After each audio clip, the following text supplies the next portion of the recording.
semuanya anak-anak ibu. Kembali lagi dalam pembelajaran bahasa Indonesia yang pastinya masih bersama Bu Friska ya. Nah, sebelum kita melanjutkan pertemuan atau pembelajaran materi hari ini, ada hal yang ingin ibu sampaikan. Walaupun di tengah pandemi COVID yang melanda di bumi ini atau di dunia ini, anak-anak ibu harus tetap semangat ya. Dan yakinlah semua akan indah pada waktunya. Walaupun pembelajaran kita masih dilaksanakan di rumah, tetapi bukan menjadi halangan untuk kita untuk tetap semangat. Semangat untuk kita semuanya. Ayo semangat ya. Nah, baiklah nak, kita akan melanjutkan pertemuan materi kita hari ini. Nah, materi hari ini masih menyinggung tentang observasi. Minggu lalu kita mempelajari tentang memahami laporan observasi. Sekarang materi kita yaitu membahas tentang menyajikan laporan hasil observasi dalam bentuk narasi. Nah, materi kita hari ini ya mencakup 3 bagian. Ya, mencakup 3 bagian. Yang pertama yang akan kita bahas yaitu tentang pengertian teks laporan. Yang kedua, teks narasi. Dan yang ketiga, tentang menyajikan laporan observasi. Inilah materi yang akan kita bahas untuk pertemuan kita hari ini. Ya, ada 3 cakupan ya nak. Nah, kita mulai dari yang pertama. Yang pertama yaitu membahas tentang teks laporan. Berikut penjelasannya. Teks laporan adalah teks yang berisi laporan hasil pengamatan atau penelitian yang telah dilakukan dan bertujuan untuk memberikan informasi kepada pembaca. Nah, inilah penjelasan teks laporan yang dimaksud. Nah, untuk lebih jelasnya kamu pahami ya. Teks laporan di sini artinya adalah sebuah teks yang pastinya berisi sebuah laporan berdasarkan pengamatan atau penelitian yang tujuannya untuk memberikan informasi kepada pembaca.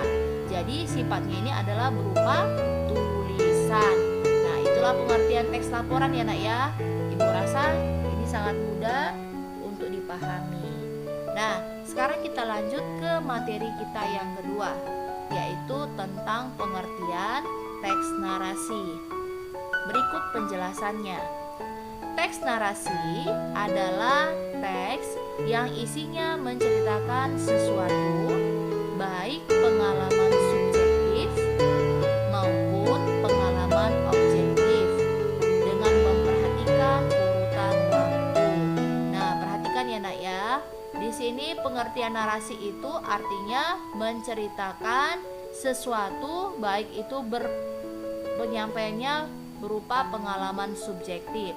Nah, subjektif yang dimaksud adalah pengalaman sendiri, pengalaman yang dialami oleh si penulisnya sendiri. Nah, sedangkan kalau dikatakan pengalaman objektif, berarti pengalaman berdasarkan pengalaman orang lain yang tidak ada hubungan atau kaitannya dari si penulis. Dan yang pastinya tetap memperhatikan urutan waktu dari kejadian-kejadian tersebut atau dari pengamatan yang diamati. Nah, itulah pengertian teks narasi. Paham ya nak? Baiklah, kita lanjut sekarang ke materi kita yang ketiga. Nah, ini adalah contoh kegiatan yang sedang berada di kebun binatang. Anggaplah kita sedang berada di kebun binatang. Nah, kita akan melakukan observasi pada gambar yang berada di sebelah kanan. Nah, berikut hasil pengamatannya. Yang pertama, berdasarkan pengamatan dari gambar tersebut, dikatakan memiliki sepasang gading. Nah, ini gadingnya ya. Nah, pengamatan yang kedua dikatakan di sini memiliki daun telinga yang lebar. Nah, ini memiliki daun telinga yang lebar. Nah, pengamatan yang ketiga dikatakan di sini mempunyai belalai yang panjang. Nah, ini belalai yang panjang. Nah, ini adalah contoh observasi. Nah, sekarang kita masuk ke cara penyajian contoh observasi tersebut atau contoh observasi ini ke dalam bentuk narasi. Perhatikan ya hasil pengamatannya. Nah, inilah contoh teks laporan observasi dalam bentuk narasi. Jadi pengamatan yang kita lakukan tadi, ketiga pengamatan tadi kita buat atau kita susun ke dalam bentuk cerita. Nah, perhatikan ya. Begini isinya. Sore ini tepat pukul 16 WIB, saya sedang berkunjung ke kebun binatang. Ketika berada di sana, saya pun mengamati seekor gajah. Dari hasil pengamatan, saya menemukan beberapa informasi. Gajah merupakan hewan terbesar di kebun binatang ini. Sepasang gading yang dimiliki gajah dan telinga yang sangat lebar menjadi salah satu ciri khasnya. Selain itu, belalai yang panjang menjadikan daya tarik tersendiri kepada para pengunjung. Beberapa pengunjung sangat antusias melihat tingkah laku gajah yang saya amati tersebut. Sesekali gajah itu mengeluarkan semburan air dari belalainya. Bukan hanya itu saja, dengan ukurannya yang besar, gajah tersebut bisa ditunggangi oleh beberapa orang. Nah, inilah contoh teks observasi yang dibuat dalam bentuk narasi. Mudah kan, Nak? Nah, inilah materi kita. Jadi dapat kita simpulkan, pengertian dari observasi masih tentang pengamatan penelitian terhadap sebuah objek, di mana materi kita hari ini kita disuruh mampu untuk membuat sebuah contoh teks observasi dalam bentuk narasi. Kalau dikatakan tadi narasi adalah merupakan sebuah teks yang berisi penjelasan yang sifatnya menceritakan, baik yang sifatnya pengalaman subjektif, objektif, dan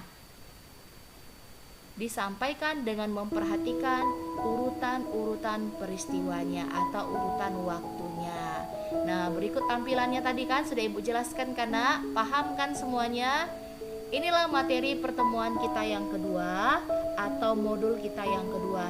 Sangat mudah kan, Nak?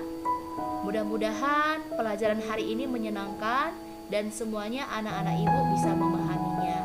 Pesan Ibu untuk kalian, nah silahkan dicatat ya pembelajaran kita hari ini sebagai alat untuk pengingat kita jika sewaktu-waktu materi ini diuji kamu mampu menjawabnya. Jadi tetap semangat untuk belajar dan yang pasti kita berdoa kepada Tuhan supaya pembelajaran hari ini bisa kita ingat dan bisa menjadi modal senjata kita menjadi anak-anak yang sukses kelak nantinya. Sampai jumpa di pertemuan materi kita selanjutnya. Salam sehat, salam pendidikan buat anak-anak Ibu semuanya. Terima kasih.